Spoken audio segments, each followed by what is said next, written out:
এখন আমি করব পুঁই শাক দিয়ে চাপা শুটকি ভর্তা। দিয়ে দিচ্ছি তেলটা, পরিমাণ মতো তেল দিয়ে দিলাম। এখন দিয়ে দিব রসুন আর পেঁয়াজ, রসুন কুচি, পেঁয়াজ কুচি, দিয়ে দিব শুটকিটা। চাপা শুটকি দিয়ে ভর্তাটা করব। চাপা শুটকিটা এইভাবে গলে যাবে, এটাতে এখন আমি কোনো মশলা দিব না, শুধু হলুদ আর মরিচ দিব, যেহেতু শুটকির গ্যারানটা সুন্দর লাগবে। আমরা একটু শুটকিটা অল্প দিয়ে দিচ্ছি, একটু হলুদ।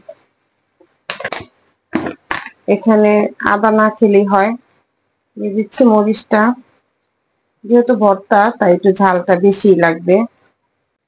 দিয়ে দিব লবণ, পরিমাণ মতো লবণ, যে যতটুকু খান এভাবে দিয়ে দিবেন।